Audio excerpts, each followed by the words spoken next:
Kumar Pal stand before you with the topic Labor Laws in India Part 2. In Labor Laws in India Part 1, I have discussed 6 important labor laws in India. And in Labor Law in India in Part 2, I will discuss 5 important labor laws in India. 7 in the first Part 1, Labor Law India in Part 1, I have discussed 6 important video. And in Labor Law India in Part 2, I will discuss 5 more videos like 7, 8, 9, 10, 11. And this labor law in India is found in +3 5th semester DSE paper 2. And the name of the paper is Development Process and Social Movements in Contemporary India. But I request my viewers that any video you want, just write my name Dilip Kumar Pal and the name of the topic. You will get both Odia and English video if videos are available in the channel. And my channel number is @Dilip Kumar Pal 9375. If you will search this channel in Google or YouTube, you will get videos of +3 first semester to 6th semester politics and numbers, videos of +3 first semester to 5th semester ethics and values, videos of +3 first semester to 2nd semester political generality, and videos of environmental studies of +3 first semester, and some political science videos of +2 first year and second year. And all my videos are in bilingual form or both in Odia and English. Let us start. Labor laws in India Part 2. To look after interest of labor in India, many labor laws have been framed after being influenced by decisions of International Labour Conference, decisions of International Labour Organization, judicial decisions, principles of different ideologies, principles of Human Rights Commission, etc. Following are some key labor laws. To deal with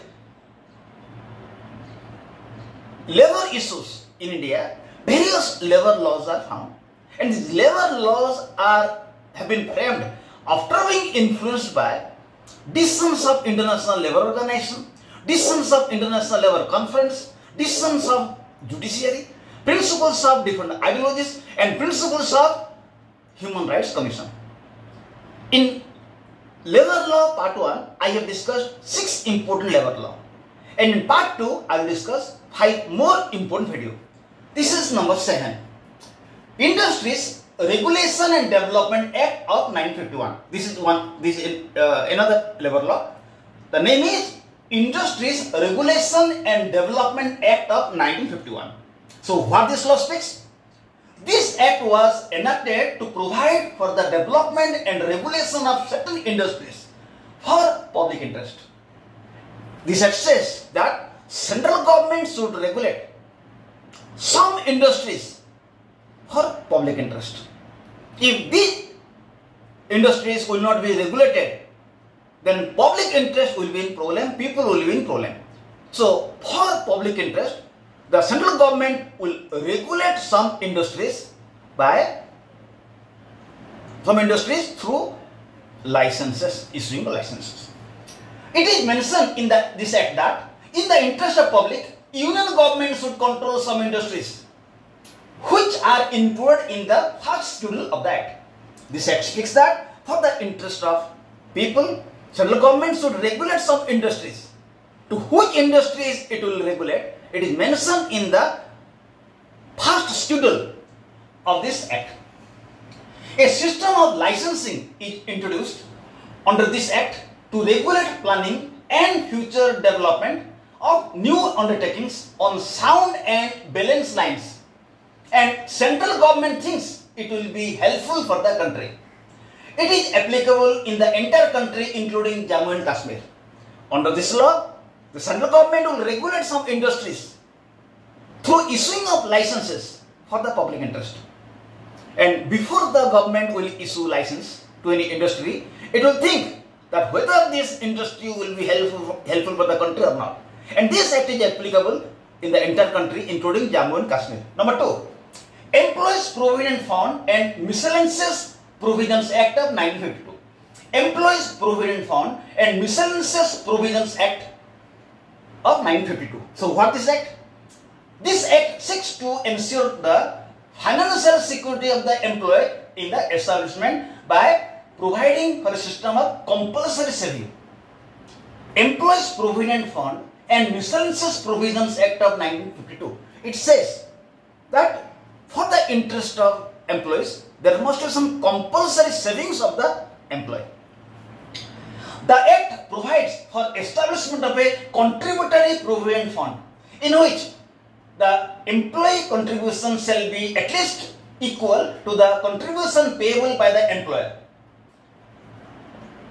Employees Provident Fund and Miscellaneous Provisions Act 1952 speaks that from the salary of the employee, some amount must be deducted in the form of compulsory savings. And in this context, there is a provision of CPF. Means how much money the employee will contribute, so much money the employer will give. It is known as contributory provident fund. Minimum contribution by the employee shall be 10 to 12% of the wage. The minimum contribution of the employee will be 10 to 12% of his wage. This amount will be payable to the employee after his retirement and could also be withdrawn on some specified purposes. So this Employment Provident Fund and Miscellaneous Provisions Act 1952 speaks about compulsory saving from the employee's wage. From the wage of the employee, there must be some compulsory savings which will be given after his retirement, or it can be withdrawn on some specified purposes. And in the system, there is a provision of CPF, Contributory Provident Fund. Here, how much money the employee will give, so much money the employer will give.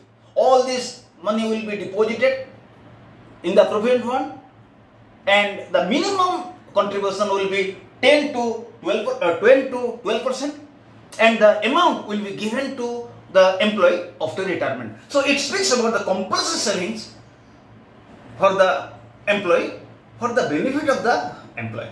Number 3, Maternity Benefit Act 1961. Maternity Benefit Act of 1961.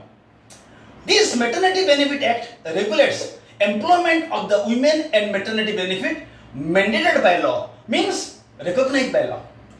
In the Maternity Benefit Act of 1961, there is a provision of maternity benefit for the women, and it is the order of the government that women should get maternity benefit. It is the order of the government. It is mandated by government, means order of the government. Any women employee who worked at least 80 days during 12 months in any establishment is entitled to receive maternity benefit under the Act. Any woman who has completed 80 days in the working place out of 12 months, she will be entitled for maternity benefit under this Act. The employer is required to pay maternity benefits, medical allowance, medical leave, nursing breaks. Nursing break means a women employee after joining in the duty after delivery will get interval of rest along with 2 more breaks to nurse his child till the child attains 15 months. So on the basis of Maternity Benefit Act 1961, any women employee who has completed 80 days in 80 days out of 12 months, she will be entitled for maternity benefit. And the organization, if a working woman has completed 80 days during 12 months, if any women employee will complete 80 days in an organization in a year, she will be entitled for maternity benefit. And the employer will give her maternity benefits, medical allowance, medical leave, and nursing breaks. Nursing break means after the delivery of the child, when the women employee will join in the organization, in addition to his rest hour, in addition to her rest hour or interval of the work, she will get two more breaks to nurse her child till the child attains the age of 15 months. Then the 10th level principle is, 10th level law is payment of bonus Act 1965. This act applies to an enterprise employing 12 or more persons. Payment of bonus Act 1965, it is applicable for an enterprise where employees will be 20 or more than that. The act requires employer to pay bonus to persons on the basis of profit or on the basis of production. Any organization which will have 10 employees or more, the organization will have to give bonus to the employees on the basis of profit or production. The act was modified to require companies to pay a minimum bonus even if the employer suffers loss. The act is modified and it is mentioned in the modified act that even if the enterprise will be in loss, the enterprise will have to give its employees minimum bonus during the accounting year. The company will have to give minimum bonus to its employees even if the enterprise will be on loss. This minimum is currently 8.33 of the salary. The minimum bonus will be 8.33% of the salary. The last one is Payment of Gratuity Act 1972. Payment of Gratuity Act of 1972. This law applies to all establishments employing 10 or more workers. In organization where the employees will be 10 or more than that, Gratuity Act will be applicable there. Gratuity Act of 1972 will be applicable there. So what this act says? Gratuity is payable to worker if he resigns or retire. This gratuity will be payable to the worker if he will resign or if he will retire. This payment will be at the rate of 15 days salary of the employee for each completed year of the service to a maximum of 10 lakhs. Gratuity means if an employee will complete 1 year, he will be entitled for 15 days salary. If an employee will complete 1 year, he will get 15 days salary as a gratuity. And this money will be accumulated and the maximum will be 10 lakh. And this money will be given after retirement. It is a scheme of employees engaged in port, mines, oil fields and factory. It is applicable to employees who are engaged in port, factories, oil fields, etc. So far labor law is concerned, in labor law part 1 video I have discussed 6 important labor law, and in labor law part 2 I have discussed 5 labor laws. In total I have discussed 11 labor laws. I request my viewers to subscribe my channel so new videos will come to you, and aware of your friends about this channel so some students will be benefited. Thank you. Have a good day.